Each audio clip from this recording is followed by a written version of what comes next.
Normally, when you start playing around with your level and you find some materials that you can slap onto meshes, then generally you get something that looks like this on the left side.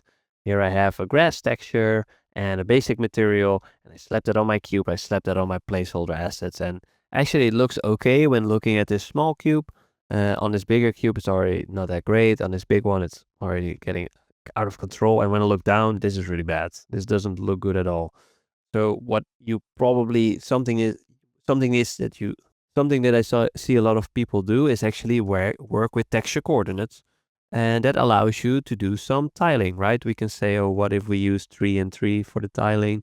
We sort of play around with this because this is a texture that we're applying to a mesh that is not really set up to work with a specific texture. It's not like a starship which has been textured very carefully by hand. No, we have this texture, this tiling texture, and we apply this to a regular mesh. This already looks a lot better, not great.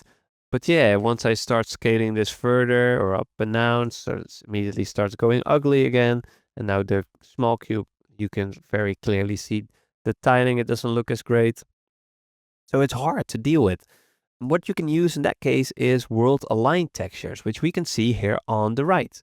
These all share the same texture, so the floor and all of these cubes, but the tiling actually looks correct on all of them, even though one mesh is really big and the other one is really small. And that's because it's not really being applied to the material.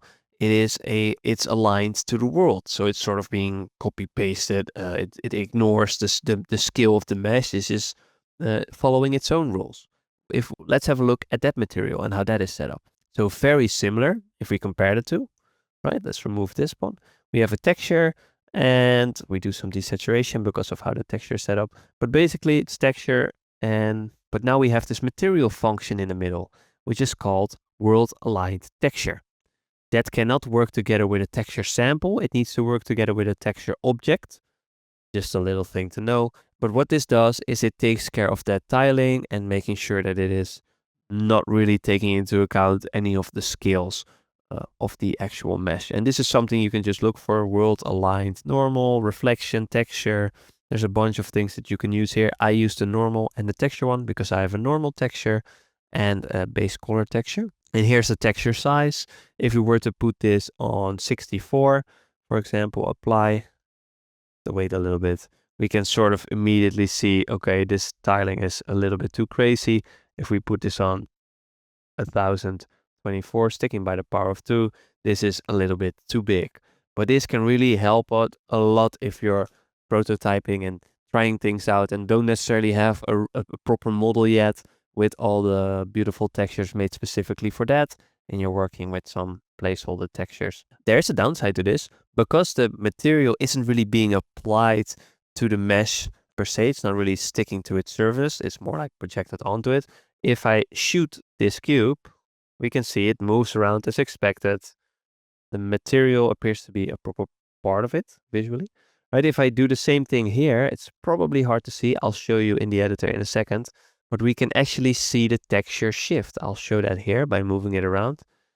As I move the cube, I hope that's visible for you, we can see that the texture changes. The material isn't really showing the same piece of grass in all spots because we are moving.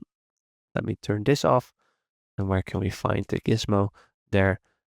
Now when I start moving, you can sort of see, if you keep your eyes on this brown spot, it sort of stays in the same location, no matter how I move this actual floor.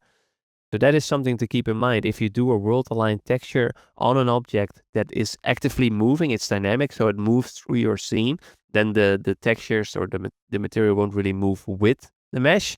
It will sort of stay in place, and you'll get this weird like sliding effect on the actual mesh through the material.